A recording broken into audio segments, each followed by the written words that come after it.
Olá, pessoal, bem-vindos a mais um JuicyCast, agora com um tema sobre startups. A gente está com um convidado aqui super especial que veio direto de Itu falar com a gente. Eu sou Natália Novaes Leonessa, do @Inovando com Nath. Eu estou como Head de Inovação Aberta e Ecossistema aqui no Juicy Hub, trazendo uma série de conteúdos para ajudar você que quer começar a empreender e montar a sua startup, e também para quem quer conhecer um pouquinho sobre o tema, quer falar sobre inovação, empreendedorismo. Então, aproveita, já deixa o teu like e segue aqui a gente. André, primeiramente, muito obrigada por ter aceitado esse convite, por ter vindo especialmente de Itu para falar com a gente. Eu queria que você se apresentasse um pouquinho aí pra gente, fala um pouquinho quem que é o André, o que ele faz da vida, por que ele veio aqui falar com a gente. É um convidado super especial aí para falar com a gente. Bom, prazer, pessoal, né? Sou o André Gil, eu sou um dos sócios fundadores da Followise, é um software de gestão de leads. Minha história comecei empreendendo, né? Desde os 17 anos, então, assim, eu tive várias quebras, várias passagens, vários aprendizados, e hoje a gente tem uma startup que tem crescido bastante nos últimos anos e está se consolidando a ser líder num segmento de mercado. Legal, obrigada, André. Conta um pouquinho aí pra gente, né? Quantos clientes, qual que é o tamanho, né? O André ficou tímido aqui, mas é a Followise, que ele é CEO e cofundador da Followise, que é uma empresa que tem um SaaS, né? Um Software as a Service para gestão de leads, né, André? Sim. E vocês vêm crescendo sucessivamente. E conta um pouquinho, assim, essas fases de crescimento, quantos clientes vocês estão na carteira, como que tá a Followise hoje, né? Hoje a Followise está bem consolidada.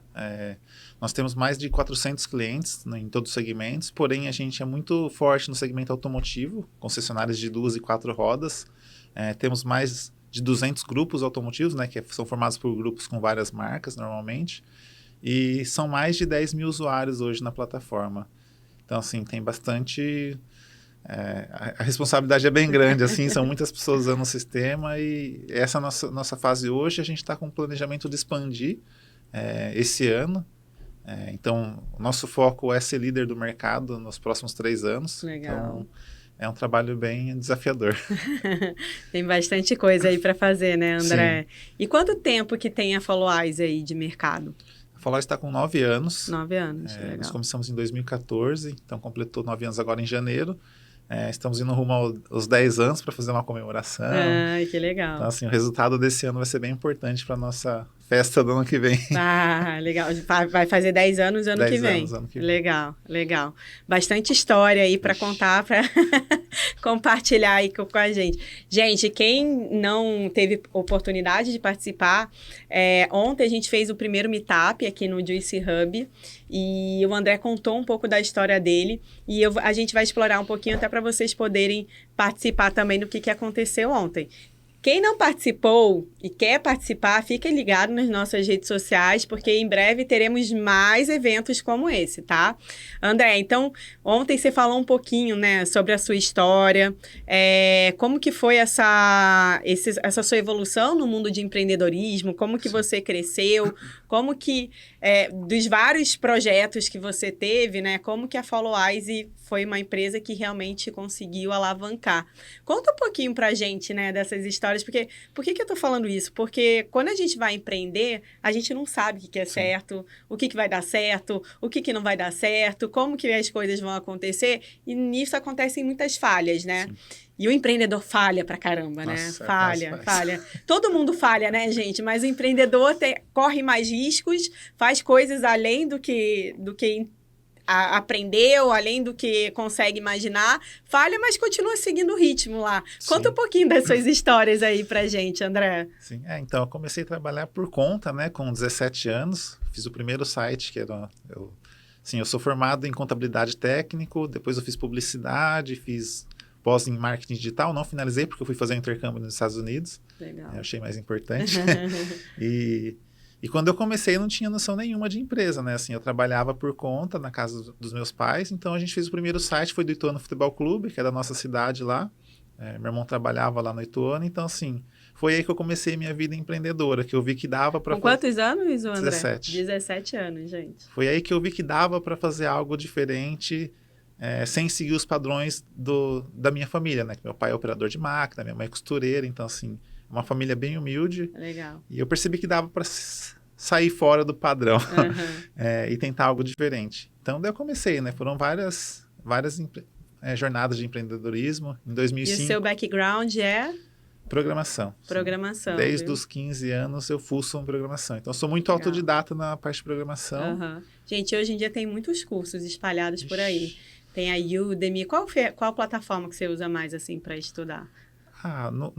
Assim, hoje eu não programo mais, né? Como a empresa cresceu, minha responsabilidade aumentou muito, então eu acabo não conseguindo programar. Sim.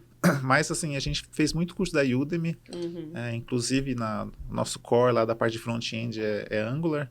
A gente tem um curso muito bom dentro da Udemy de Angular. Legal. Na época, antigamente não tinha isso, né? Era bem complexo. Era mais difícil, né? Com 15 anos, né? Enfim.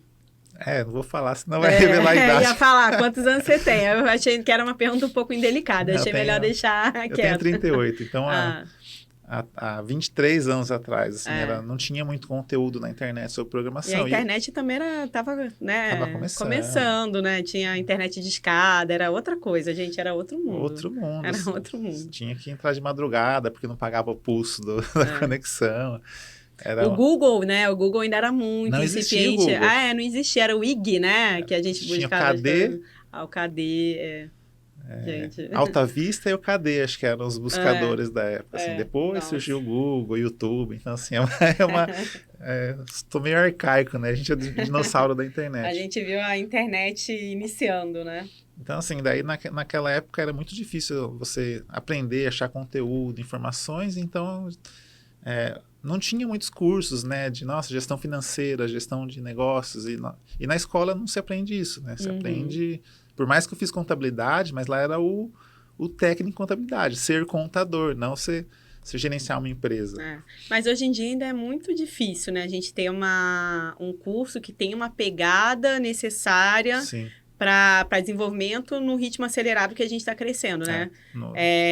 Por exemplo, eu dou aula na Link School of Business, também lá em São Paulo, e é a primeira faculdade 100% focada em empreendedorismo aqui do Brasil. Então, é difícil a gente ver. A gente vê algumas matérias de administração falando alguma coisa ou outra, mas não na pegada que a gente sabe que é a pauleira ali que a startup precisa, né? No livro é bonito, né? Na prática é pancada para tudo quanto é lado, né? Até falei ontem, né? Você toma pancada de cliente, de fornecedor, de funcionário, de sócio, enfim. Uma pancada de tudo quanto é lado. Nada acontece. Ou seja, gente, se você não estiver preparado para receber pancada, não empreenda, viu? Porque não é fácil, né, André? Sim. Então até eu estou fazendo uma consultoria agora financeira, o cara até fala, empreender é difícil pra caramba, né? Mas tem que valer a pena, então você tem que fazer o esforço para que isso valha a pena. Legal. Porque é difícil. Legal. E aí você tá ali com 15 anos, 17 anos, desculpa, programando, fez o site lá do Ituano, e aí? Daí na época, eu fazia estágio, ganhava R$180, esse site aí valeu R$7.000. Então, assim, foi algo que mudou a minha visão. R$7.000 antes é diferente de R$7.000 agora, né? Na época, eu acho que equivale a uns 40, 50 hoje. Então, é bem diferente. É bem diferente. Isso eu tô falando há 23 anos atrás, então, 23, 21. É muita coisa. Sim. E daí a gente comecei a desenvolver sites, então eu trabalhava por conta desenvolvendo sites. Meu irmão tinha contatos com empresários da cidade, porque ele trabalhava no Ituano, e todo mundo queria estar junto com o Ituano, né? Na época o Ituano foi campeão paulista, então estava bem alto o Ituano. Agora voltou em alto, né? Ganhou do meu Corinthians, mas paciência. Mas fico feliz que foi o Ituano. Sim. Aí começamos a desenvolver. Em 2005, nós abrimos nossa primeira empresa, né, eu e meu irmão.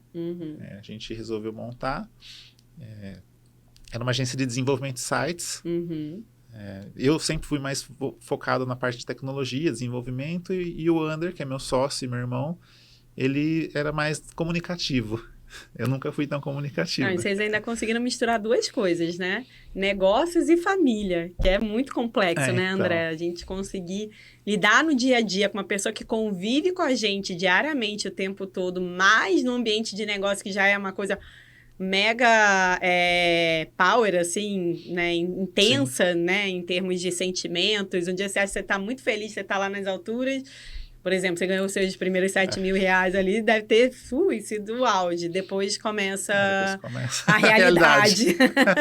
Aí depois você não consegue fechar contratos com frequência nesse nível, Sim. né? Então, assim, a gente fez muito site na época, mas a gente cobrava um preço mais baixo, né? Tipo, a gente fazia site por R$500, 300, né? Bem diferente desse primeiro aí. Então, foi bem complexo. No dia a dia daí fica desafiador, né? É uma coisa que a gente sempre apanhou era na parte financeira, né? Então, assim, outra coisa que no Brasil não tem o costume é de ter educação financeira, né? No ensino básico, nas escolas, né? Nas faculdades, que eu acho que isso é algo muito importante. Sim. Que a gente não sabe, né? Daí o brasileiro aprende apanhando, aprende fazendo financiamento, aprende fazendo... Às vezes não aprende também, Às né? vezes não aprende. Então, assim, a gente quebrou, nessa época tinha um pouco de falta de dinheiro, né? Que sempre, o dinheiro acho que abala qualquer relação de sociedade, de casamento, enfim, sempre. Você comentou, né, que tem um dado que fala que um dos maiores pontos que fazem uma empresa falir é essa má gestão financeira, né, André? São 9 motivos que eles têm lá no Sebrae, que eles listaram de motivos de falência de empresas, né? 7 deles são motivos de má gestão financeira. De má gestão financeira, gente. Vamos estudar finanças aí para quem quer empreender. Ou achem um sócio que manje muito de finanças. Porque eu empreendi também, foi até aí que eu conheci o André.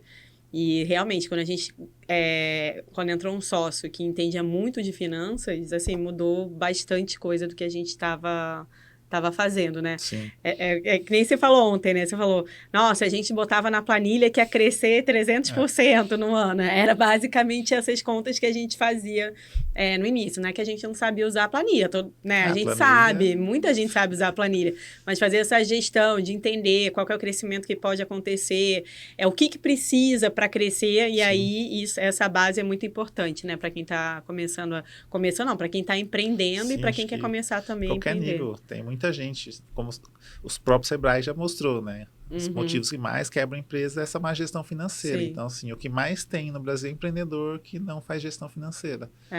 Exatamente. Isso é muito importante. Acho que é um marco, assim, na nossa virada, foi fazer um pouco de gestão financeira mais profunda. Legal. E sabe o que acontece muito, André? Porque aqui a gente recebe muitos empreendedores, né? E eu também estou num ritmo que eu também converso com muitos empreendedores que estão começando a jornada. O que acontece e você é desenvolvedor, eu tenho vários amigos de programação também, de desenvolvimento. Até porque meu background é desenvolvimento. O pessoal vem com a solução toda bonitinha. Eu vou fazer uma interface, aí vai acontecer isso. Só que o pessoal esquece que tem que saber ganhar dinheiro com isso, né? Eu sempre brinco que desenvolver o software... Gente, quem programa, pelo amor de Deus, eu não estou querendo minimizar o trabalho. Mas olha só, desenvolver o software é a parte mais fácil. É claro que tem a complexidade técnica, tem toda essa complexidade técnica, tem uns softwares, né, uma solução que exigem mais complexidade técnica, mas você entender qual que é o modelo de negócio, ou seja, como que você vai ganhar dinheiro com isso... Aí é mais desafiador, né? Achar o famoso market fit, né? Product market fit, exatamente. Esse acho que é o ponto mais difícil. Legal. E aí, depois de desenvolver sites para pessoas específicas, para empresas específicas, vocês deram mais uma evoluída, né, André? Acabou não dando certo, e como é que foi isso? Não deu certo por esse fato que você falou, né? Empreender com o irmão é difícil, porque a gente dormia no mesmo quarto, fazia faculdade na mesma sala. Tem que gostar muito do irmão para fazer trabalhava isso, né? junto o dia inteiro, então, assim, alguns outros pontos além disso, mas, assim, a gente brigou, ficamos um ano sem se falar. Sim. Aí cada um foi para um canto, assim, eu sou fazedor de escritório, né? Sou especialista em montar escritórios, montei... Quando a gente fechou, desfizemos a sociedade, eu montei um escritório, meu irmão foi trabalhar para uma outra empresa. Aí depois eu montei uma agência de publicidade, como eu estava estudando publicidade, eu montei a agência. O core era desenvolvimento de sites, que sempre foi o meu forte. E depois de um tempo, o Ander montou uma outra agência também. Então, a gente virou concorrente. Concorrente, dentro da própria casa. Dentro da própria casa.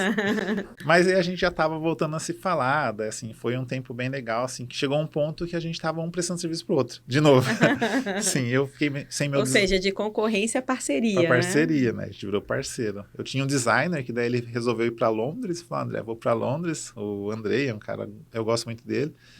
E sempre que ele vem pro Brasil eu converso com ele, mas assim, me desfalcou naquele momento. Entendi. Aí eu não tinha designer. E meu irmão sempre foi mais essa parte de comunicação, né? Ele mexia com Corel, Photoshop, nessa época.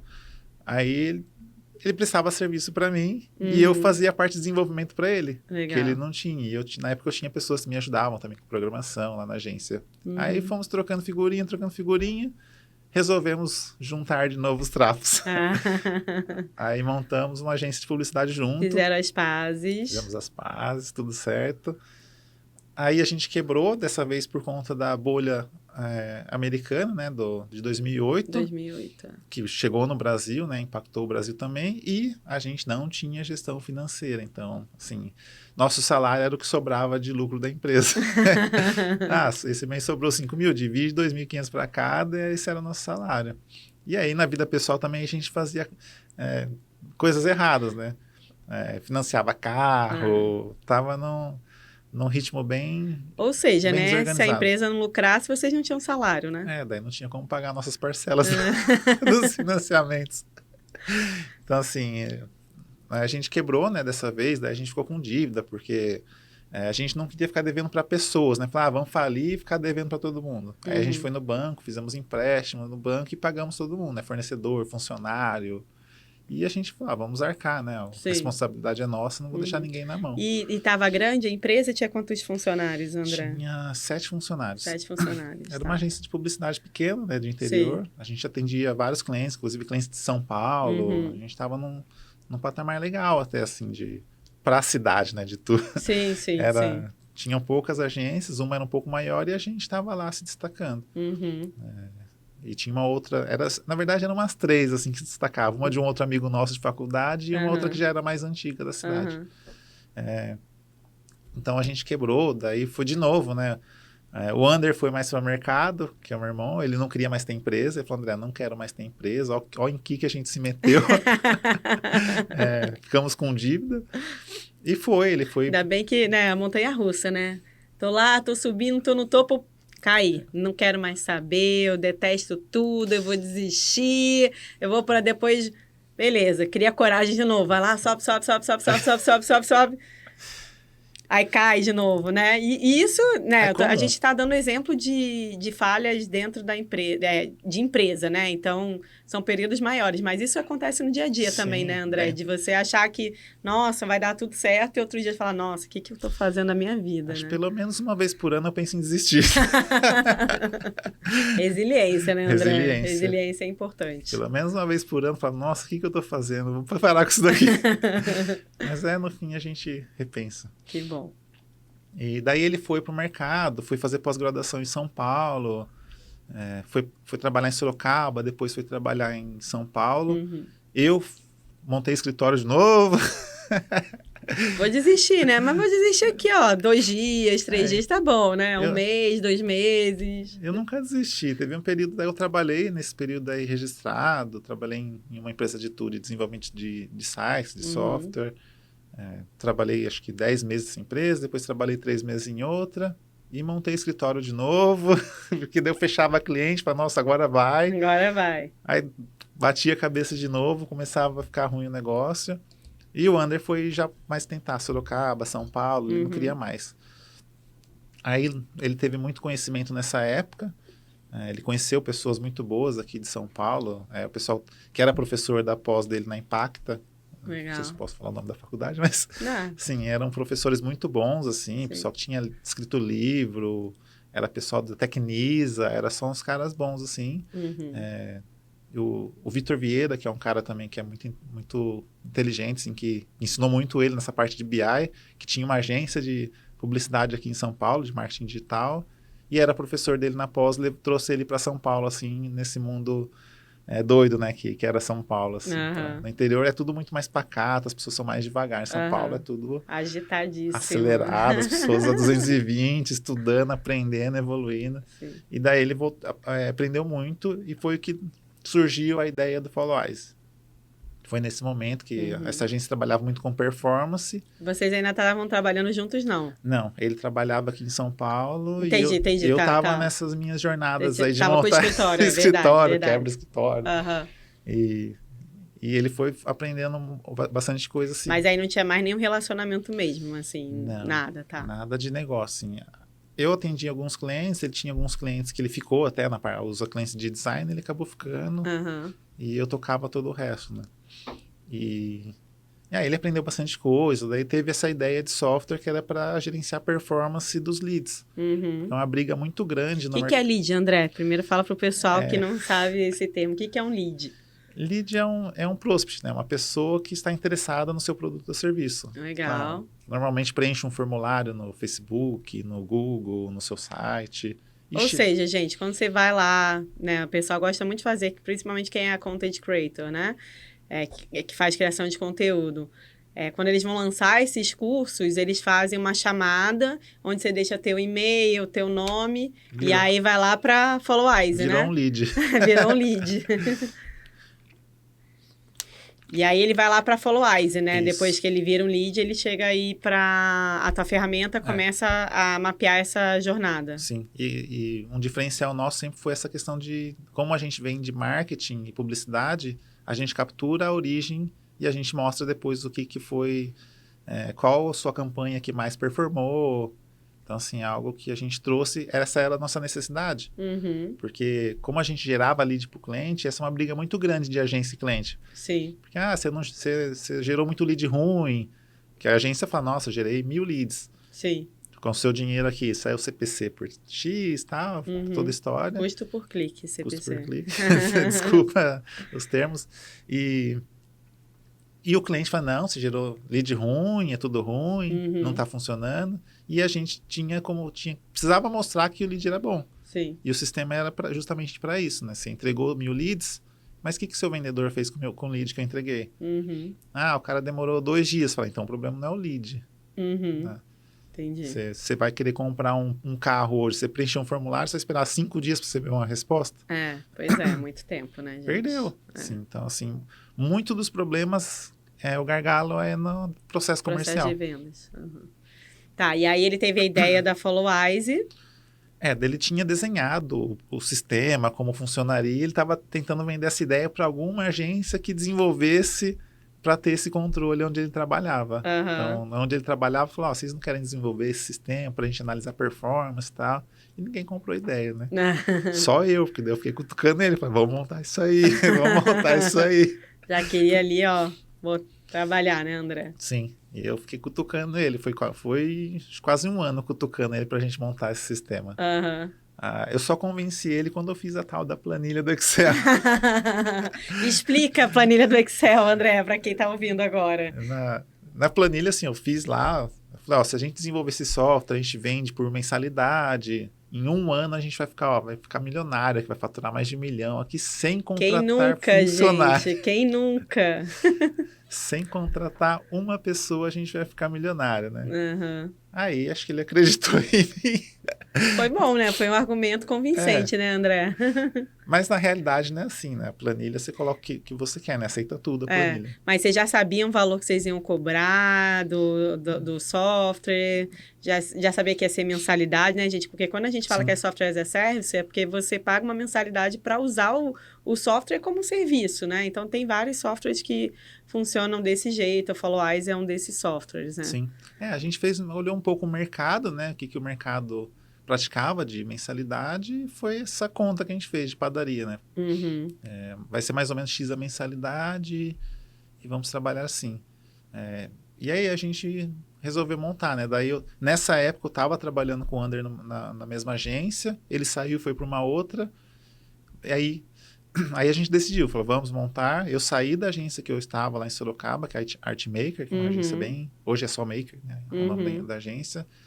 Bem conceituada, região, eles ganham muitos prêmios. Sim. Passaram muitos profissionais bons lá.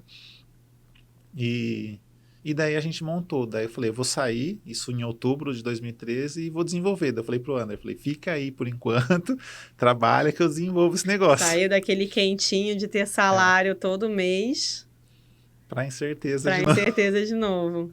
Gente, eu brinco, né, que empreendedor é um bicho muito louco, né? Na conversa que a gente teve que eu fiz com a Ludmilla, ela também a gente comentou dessa questão de continuar empreendendo aí, às vezes estar alucinada, assim, de achar que as coisas não vão dar certo. Eu falei, mas você continua empreendendo, né? Então, Eu também sou assim, viu, gente? Às vezes eu falo, meu Deus do céu, o que eu tô fazendo? Mas a gente continua sim. empreendendo, né? Às vezes eu falo, se não tiver follow-wise, ano que vem que eu vou fazer? Eu vou montar outra empresa. Não, mas calma, vai ter, tem muita Sim. vida aí para follow-wise, né? Sim. E daí aí o Ander ficou na agência, né? Daí eu saí, eu falei, fica aí. E o mais louco é ele, né? Porque ele tinha casamento marcado pro ano seguinte. Nossa! A gente ainda tinha dívida daquela época, que veio Uhum. perdurando as dívidas nossas, né? Por alguns anos. E aí topou, vamos embora. Aí eu fiquei 3 meses envolvendo, né? Assim, aí eu ficava dia, noite, fim de semana, feriado, não tinha dia para mim, eu tava trabalhando. Uhum. Aí eu montei a primeira versão em 3 meses, eu desenvolvi Uhum. tudo sozinho. E aí o Ander saiu também da empresa em janeiro de 2014. Mesmo antes de vocês começarem a vender a solução. Não, a gente lançou só em janeiro. Lançamos só em janeiro. Uhum. E daí a gente, para sobreviver, o que a gente fazia? Como eu desenvolvia sites, o Ander tinha clientes, consultoria, a gente fazia planejamento de marketing digital, Entendi. tudo isso a gente fazia freelance. Entendi. Então, Conseguia assim, uma verba ali por fora. então a gente fazia consultoria, fazia site Sim.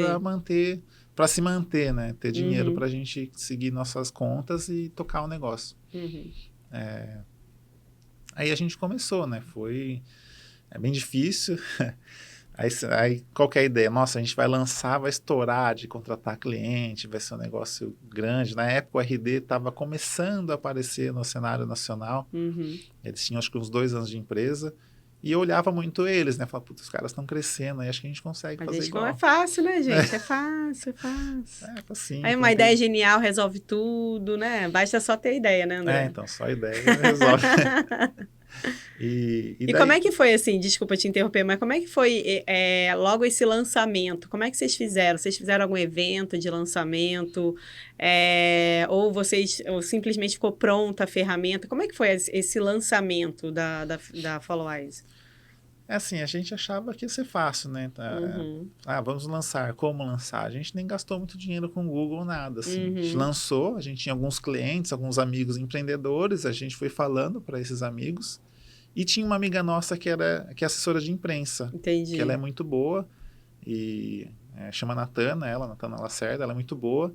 E a gente trocou um serviço, eu nem lembro qual o serviço que a gente trocou, que ela fez um release pra gente, soltou na imprensa. Ah, que legal. Então a gente saiu em alguns portais de tecnologia. E isso gerou vários leads para vocês? Isso gerou vários leads. Legal. Inclusive a agência que o Ander trabalhou em São Paulo, o pessoal viu essa postagem e chamou a gente para conversar, né? Daí no fim a gente fez uma parceria com eles trouxeram todos os clientes que eles tinham de gestão de performance na agência para trabalhar com o Followise na época. Na época nem chamava Followise, né? A gente criou uma consultoria que chamava Digital Hub, que era... Digital Hub não, desculpa, é Digital Media, que era o nome da nossa primeira empresa. Ah, entendi. E essa consultoria tinha um software que chamava Digital Hub, né? Que era centro digital, né? Essa é a ideia. E daí ele chamou a gente para conversar, então a gente fez uma parceria. Então aí começou a criar corpo o negócio. A gente começou a ter mais clientes, já tinha uma receita recorrente que dava para pagar um salário para mim, dava para pagar um salário para o Ander e sobrava dinheiro para a empresa. Ou seja, o MVP de vocês foi soltar na internet e ver quem que aderia ali. E essa curva de convencimento, porque vocês fazem B2B, né? B2B Sim. tem uma curva de convencimento maior do que do B2C. É mais complexa, porque você precisa chegar na pessoa certa, você precisa saber quem que é a pessoa tomadora de decisão dentro da empresa. Como que foi esse do lead até chegar na tomadora de decisão? Foi um processo rápido? Foi um processo mais demorado? Você lembra quantos clientes vocês conseguiram fechar logo de cara, assim, ou André? De cara foram muito poucos, assim, foram 5 a 10. Foi muito pouco, assim, porque ninguém conhecia a gente. Mas é 5 a 10 para quem está começando é interessante, né? Não Sim. vou dizer que é muita coisa, mas é uma coisa interessante. Porque o que acontece? Geralmente o que as pessoas fazem? Eu tenho uma ideia, eu quero desenvolver um negócio. Então, alguns começam pela solução lá, desenvolvendo, e logo criam as redes sociais, e acham que vai bombar as redes sociais, e acaba não acontecendo isso, né? Sim. Aí, no caso de vocês, vocês foram mais estratégicos, vocês conseguiram fazer um release para a imprensa, vocês conseguiram acionar uma rede, pagar um pouquinho de ads do Google, né? Então, lá nos Estados Unidos, eles fazem bastante, assim, MVP nesse estilo, né? Sim. Então, vocês conseguiram alguns leads para começar a conversar, mas é interessante até a gente saber o que para vocês foi uma tomada de decisão de saber, putz, isso aqui está demonstrando um sinal positivo para a gente continuar, porque a gente fala de 5 pessoas, 5 contratos fechados, pode parecer pouco, mas para quem está começando pode parecer muito. Então, como é que foi essa chave que vocês entenderam que não, está fazendo sentido realmente? Acho que foi meio que natural, assim, pra gente.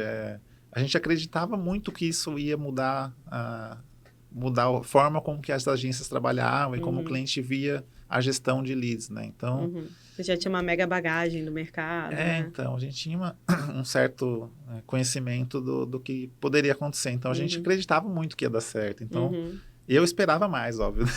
Como eu fiz a planilha lá, que ia ficar milionário e tal. Então, eu esperava mais, mas, assim, é bem difícil mesmo, assim.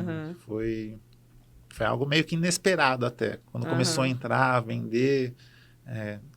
Assim, eu não acredito em sorte, mas eu acho que a gente acertou o timing. De entrar nesse mercado, porque não tinham ferramentas do estilo da nossa. Ou seja, gente, fiquem com os radares ligados, entendendo o que está acontecendo de mudança, porque o timing é muito importante para quem está começando a empreender, né? Sim, não adianta ter a boa ideia, né, e ficar quieto. Você esperar 2 anos para colocar em prática, porque em 2 anos alguém teve a mesma ideia e já executou e está ganhando dinheiro. Sim, exatamente. Mas esse período aí de convencimento do lead até virar cliente, quem que fazia isso? Isso era o Under. Então eram vocês dois, só tinham vocês dois. Vocês faziam tudo na empresa, né, gente? Sim, a gente foram 3 anos só nós dois. Um programador que olhava para a parte financeira e o Under, qual que é a formação dele? Ele se formou em processamento de dados, ele se então também tem um background técnico ali. Ele se intitula como um programador frustrado, que ele não conseguiu programar. Gente, eu vou começar a me titular então, programadora frustrada. Não, gente, mas eu não gostava de programar, então... Eu acho que ele também não gosta, mas enfim. E daí ele é técnico em processamento de dados, fez publicidade, ele fez pós em marketing digital, ele deu aula na Impacta de BI. Então, ele já tinha um perfil mais misturado também, né? De tanto mais técnico, quanto mais de humanas, mais de administração, coisas assim, né? E nessa agência em São Paulo, ele trabalhou muito com performance em cliente. Então, ele ia no cliente para fazer o cliente performar com os leads que a agência gerava. Ah, legal. Então, assim, ele sabia a dor do cliente. Entendi. Acho que esse é um grande diferencial que a gente teve, né? Ele sabia o que fazer. Então, por um momento, teve cliente que a gente fez uma consultoria de graça para o cliente. O Under montou todo o processo de gestão de vendas e pré-vendas numa concessionária. A gente fez isso em vários casos. Se vira nos 30, né, gente? Falar isso aqui que você tem que fazer, contratar esse tipo de funcionário, esse tipo de sistema, esse tipo de agência. É assim que vai funcionar para você performar e vender online. Depois de 6 meses, o cliente tinha montado a estrutura e vinha contratar follow-ups. Ah, entendi. Então, você acha era um período de 6 meses aí de convencimento dos clientes? Dependia do caso. Esse demorou 6 meses porque ele teve que montar toda a estrutura, não tinha nada de departamento de vendas voltado para a internet. Na maioria era na faixa de 1, 2 meses. Entendi. Legal. Então vocês foram lá, lançaram a plataforma, capturaram os leads, começaram a fechar os primeiros clientes e depois, André? Daí vem todos os desafios, né? E daí você começa a ter gestão financeira, gestão de pessoas, né? Então, assim, Encurtando a história, em 2017 a gente montou nosso primeiro escritório porque eu já não dava mais conta sozinho de atender as demandas, porque a gente cresceu muito ouvindo o cliente. Então, Sim. o que o cliente achava que era importante ter na plataforma. Então, eu já não dava mais conta sozinho, aí a gente teve que abrir a empresa, aí, sim, eu tive que convencer o Ander a contratar pessoas, porque ele não queria ter esse risco. Mas, no fim, tinha que fazer, não tinha para onde correr. Aí a gente montou um escritório, 20 metros quadrados, começamos a contratar pessoas, em um ano encheu, a gente pegou um de 65, em um ano cresceu de novo, mas aumentamos a sala, no ano seguinte a gente estava aumentando de novo. Então, Legal. assim, e daí no meio do caminho surgem muitos problemas, problema Sim. financeiro, problema de gestão de pessoas, problema de conflito. E qual que você acha que foi o maior desafio, assim, para você, do André, que começou ali com uma startup pequena e ela começou a crescer? Qual que foi o maior desafio que você acha que você enfrentou nesse período, André?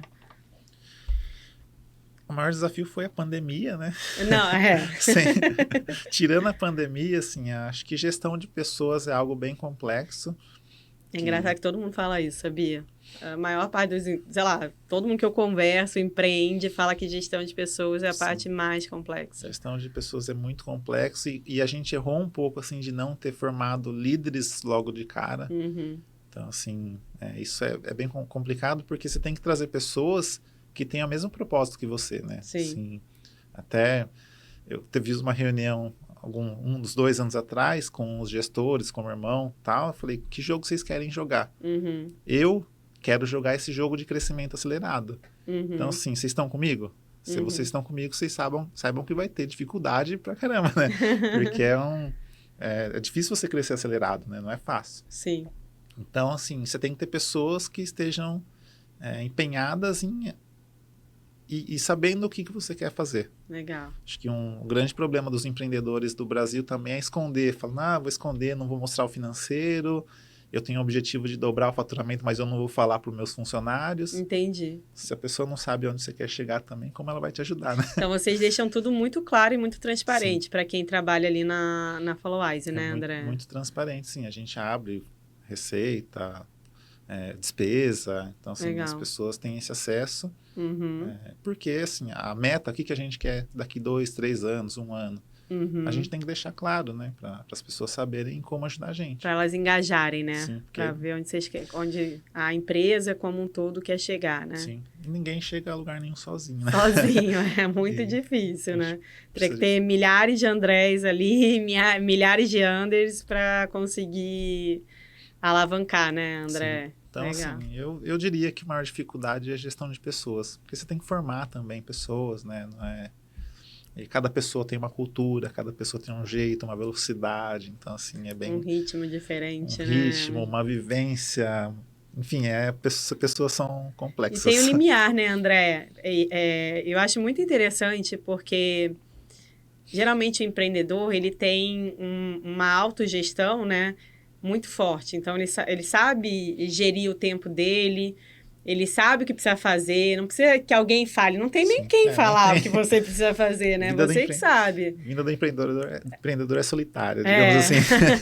E, geralmente, quem está numa corporação é diferente. Quem está numa empresa é diferente, né? Você tem toda uma estrutura, você tem todo um objetivo para você atingir, você tem todo uma sequência, um processo, enfim, tem várias coisas dentro das empresas, né? E o que eu acho? Eu queria ouvir a tua opinião.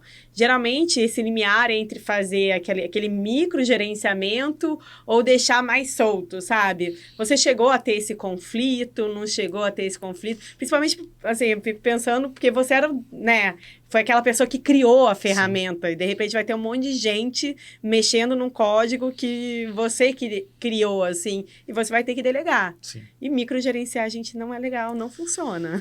Mas eu imagino que não sei, se rolou algum conflito, não rolou. Rola até hoje, né?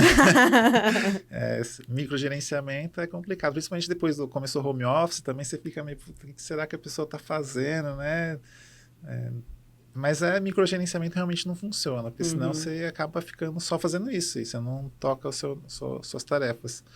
O conflito gera a todo momento. Sim, sim. E é difícil delegar, então esse é um outro ponto que eu sempre fui muito centralizador. Eu sempre fui muito executor. Assim, se você tem aqueles testes DISC lá, né, de competência, tal, comportamental, executor sempre ficou em alta no meu comportamental. Sim. Então eu queria fazer eu mesmo. E tá dando problema aqui, eu falo, deixa que eu faço. Eu resolvo. Deixa que eu faço. Então você vai abraçando o mundo, né? Então E aí começa a ficar sobrecarregado, né, André? E do software é um filho, né? Você fala, nossa, eu desenvolvi, o pessoal vai desenvolver diferente, enfim. Será que vai dar certo? Será que vai dar certo? Será que vai estragar? Não vai estragar? Aí, no fim, o nosso primeiro programador, que está com a gente até hoje, né? Foi nosso primeiro funcionário, primeiro programador, ele refez o sistema inteiro. Então, assim, ficaram poucos pedacinhos meus. E aí foi um pouco mais fácil desapegar, porque ele desenvolveu uma nova plataforma, mais moderna. Mas isso acontece muito também com startup, né? Geralmente começa com um grupinho ali de empreendedores, de founders, né?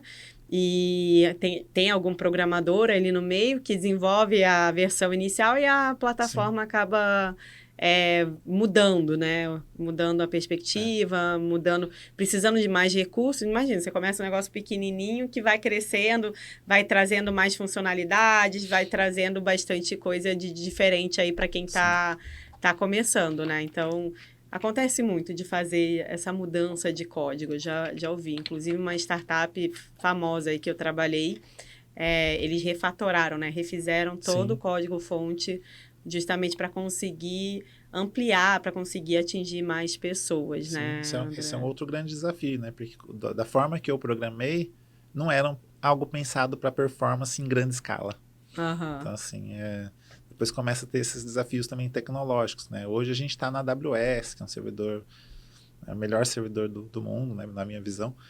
É altamente escalável. E a aplicação precisa ter performance também, porque senão o custo vai lá em cima, né?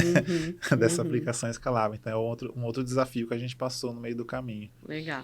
E nessa tua jornada empreendedora, André, qual foi o teu maior aprendizado? Que você fala, nossa, isso aqui realmente mudou a minha perspectiva, mudou a minha forma de olhar.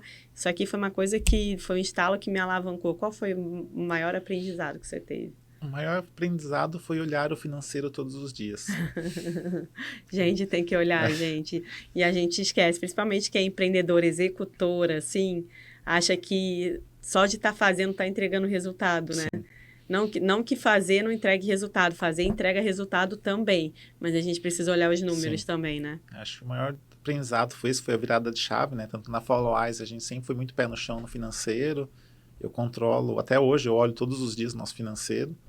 Fluxo de caixa, eu olho, contas a pagar e receber. Então, de tempos em tempos, eu faço uma revisão mais aprofundada para ver o que tem de custo. Então, assim, a gestão financeira foi fundamental para a Followise estar onde está hoje. Legal. E hoje, então, você olha essa perspectiva financeira e a parte técnica também da Followise. Hoje eu fico mais à frente, né? Eu estou no cargo de CEO. Assim, eu e o André, a gente nunca teve muito essa questão de cargos, de nomenclatura. É mais que eu assumi mais um papel de gerenciar a empresa como um todo e tocar a estratégia, principalmente voltado à gestão de pessoas. E o André, como ele é o cara do produto, né, o cara que idealizou tudo, ele foi para produto que ele consegue tocar muito melhor essa parte do que eu, né? Assim. Entendi. Mas só para ajudar que as pessoas entendem melhor com as nomenclaturas. Então, hoje você é CEO e o Ander? É CPO. CPO. E tem mais algum C-Level dentro da Followise ou são vocês dois? Hoje ainda não. A gente está com um processo, né? Hoje a gente está fazendo uma estruturação um pouco mais quebrando tarefas. Então, um gestor hoje tem o nível estratégico, que é a pessoa que vai ficar mais pensando em estratégia da empresa junto com a gente, né, dos departamentos. Aí tem o nível que é tático, que é a pessoa que fica no dia a dia gerenciando o time. Sim. E tem o nível operacional, que são as pessoas que realmente fazem acontecer, né? Entendi. Legal. E você já sabia tudo isso quando você começou a empreender? Sabia. Isso é algo novo que eu estou implantando desde o ano passado. E onde você busca, assim, conhecimento, André, para aprender coisas que você vai precisar, habilidades que você sabe que você vai precisar para poder alavancar a empresa? Como que você faz essa gestão? O estudo é constante, né? Acho que na vida de qualquer pessoa, o estudo é muito importante para evoluir pessoalmente, profissionalmente. Eu sempre busquei muito conteúdo online. Como eu sou autodidata, eu sempre procurei muita coisa online.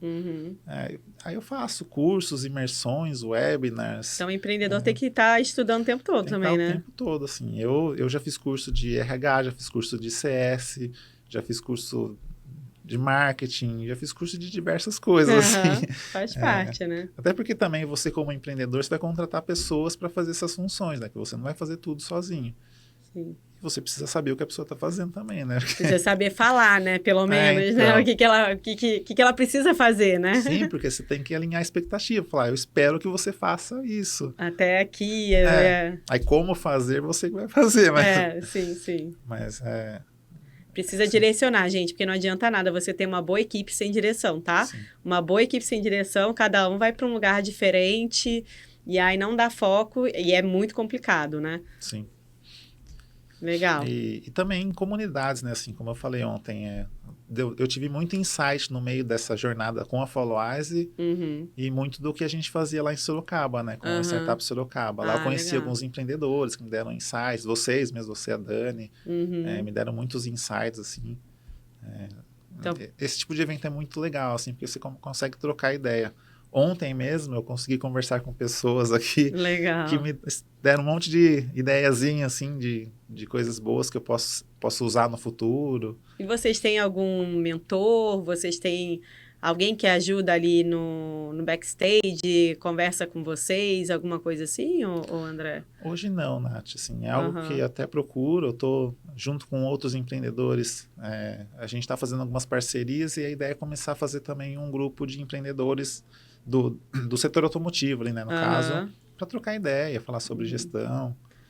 Por que eu estou perguntando isso? Porque geralmente as startups recebem investimento e acabam montando um board, né? E esse board acaba meio que aconselhando as startups o que elas devem fazer, qual caminho que é melhor seguir. Não é só uma pessoa, não é só a visão de uma pessoa, é a visão de várias pessoas.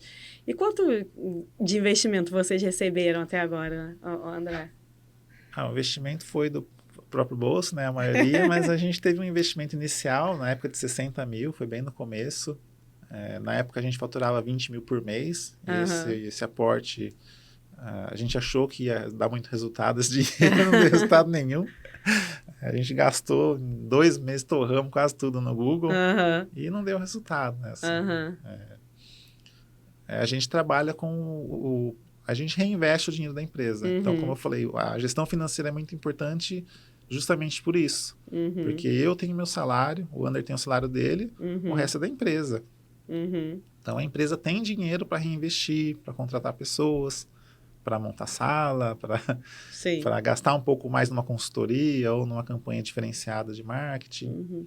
Não, eu perguntei isso porque ontem você falou, né? E é meio que um tabu, né, gente? Acham que as startups só conseguem crescer mediante a grande investimento, capital.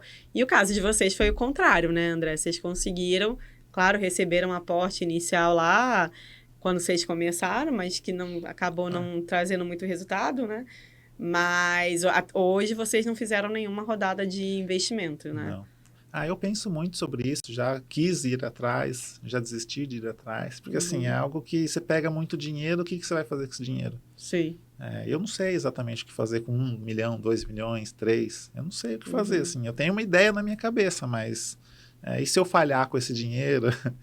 Assim, é algo que eu fico bem nessa dúvida, e como a gente vem crescendo sem esse investimento, a gente acaba tocando sem, sabe?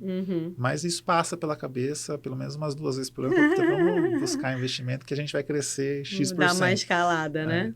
É óbvio que ajuda muito, né? Porque você tem lenha para queimar ali, né? Quando você recebe um investimento. Mas hoje em dia, né? A gente está vivendo uma grande crise agora, né? Com quebra de banco e justamente por causa disso. Aportaram um grande capital em startups cresceram de forma super acelerada, só que a fonte secou, né, gente? Sim. Então, hoje em dia é meio que tabu, né? Também fala-se muito que tem muito empreendedor que gasta muita energia buscando investimento Sim. ao invés de olhar para a própria empresa. Então, assim, gente, não tem certo e errado, tá? Tem o que funciona para cada empresa, tem o que funciona para a tua estratégia, né? E não quer dizer, vocês cresceram bastante e foi uma forma acelerada que vocês cresceram também, conseguiram ganhar bastante mercado e hoje vocês estão predominantemente no mercado automotivo, né, André? Automotivo é 70% do nosso faturamento hoje. A gente atende quase 20% do mercado de concessionárias de 2 e 4 rodas. E a ideia é ser líder desse segmento. Esse é o nosso objetivo para os próximos 3 anos. Legal. E assim, o investimento é complicado, porque a gente poderia ter acelerado o nosso crescimento. Mas também poderia ter gastado um monte de dinheiro. E normalmente o que o pessoal faz muito com esses investimentos é contratar pessoas, né? Porque é o que faz a empresa crescer e acelerar. Mas aí vem um monte de preocupação, um monte de burocracia. Já tem burocracia dentro de uma empresa, mas aumenta, né? Um monte de chefe, né? Porque quando você tem investidor, você tem um chefe. Hoje em dia, vocês não têm um chefe, né, André? Então, tem só esse investidor inicial, que é um amigo nosso, mas ele é bem tranquilo, assim. Ele deve estar super feliz, né? Sim, tá feliz. Mas, enfim. Qual dica que você daria para quem está começando, André? Você que já viveu altos e baixos, hoje em dia vocês estão crescendo, a Followise está ganhando bastante mercado. Qual dica que você daria, né? Pensar no André lá de 9 anos atrás. Gente, 9 anos, eu tava pensando, nossa, como passa rápido. Já tem 9 anos que eu morei em Sorocaba. Passa rápido. Nossa Senhora, meu filho já tá 4 anos. Mas enfim, desculpa, gente, parar para pensar. Mas assim, qual dica que você daria pro André de 9 anos atrás, que estava começando? O que você falaria para ele? São várias dicas, né? Tem muita coisa que a gente pode falar, mas uma das coisas é preparar melhor os líderes, né? Trazer líderes para junto para o seu lado, porque assim, quem vai te ajudar no dia a dia são esses líderes, né? A tocar a empresa. Então, prepare melhor as pessoas, porque quando você está no começo, você está executando, você contrata um cara, você contrata outro, de repente surgiu a necessidade de ter um líder, você pega seu melhor funcionário nessa área e joga como líder, daí você perde um melhor funcionário e não ganha um líder. Sim. Porque você não preparou. Então, assim, é algo que se você prepara essa pessoa já para ser líder, é bem mais produtivo no final. Entendi. Você consegue ganhar mais tração para o que você precisa, no fim das contas. E acho que o principal para mim é a gestão financeira. Assim, se eu pudesse falar para o André de 20 anos atrás, faça a gestão financeira da empresa, talvez eu não teria quebrado tanto. Gente, porque tem gente que acaba se apaixonando muito pelo negócio, pelo que está desenvolvendo, e esquece desses pormenores que faz parte, né, gente? Faz parte da empresa você saber fazer gestão financeira, gestão de pessoas. Sim. Legal. Poxa, André, obrigada por ter aceitado aí o convite. Deixo mais o convite para quando vocês quiserem vir aqui novamente com a Followise. É muito legal ver essa conexão de ecossistemas diferentes, né? Então, você veio de Itu para vir falar com a gente, para trazer um pouquinho da sua experiência. Então, muito obrigada desde ontem aqui com a gente, participando. Pessoal, não esquece de deixar o like de vocês e de seguir a gente no Instagram, nas redes sociais, aqui no YouTube também, no JuicyCast e no juicyhub.co. Eu que agradeço o convite, né? É sempre uma honra estar com você nos eventos e tal. Como eu disse ontem, eu sou muito grato a vocês me ajudaram bastante no período da minha jornada empreendedora, me esclareceu muita coisa. E precisar é só chamar, assim. Eu gosto muito de compartilhar conhecimento. Eu não tenho... Eu aprendi muito com pessoas, então eu gosto de aprender, assim, porque quanto mais você passa conhecimento, mais esse conhecimento volta também, porque essa pessoa sempre tem alguma coisa para te ensinar também. E se você fica, não vou passar conhecimento, você fica isolado no mundo. Então, acho que é bem importante isso, né? Legal. E o legal é que quando a gente aprende com pessoas, a gente aprende com os erros dela também. Sim. Então, hoje o André está falando, gente, se preocupe com gestão financeira, né? Então, a gente está aprendendo com as falhas dele e a chance da gente reduzir esse processo todo que ele teve, é claro que varia de pessoa para pessoa, é maior. Sim. Então, André... Não existe uma receita de bolo. Não existe. Cada um vai ter uma dificuldade em certo ponto da vida da empresa, assim, mas gestão financeira é algo bem sério. Bem sério mesmo. Muito obrigada, viu, André? Então é isso, pessoal. Obrigada, até a próxima e fiquem ligados aqui nas nossas redes sociais que vem muito conteúdo bom por aí, hein? Tchau, pessoal. Obrigado.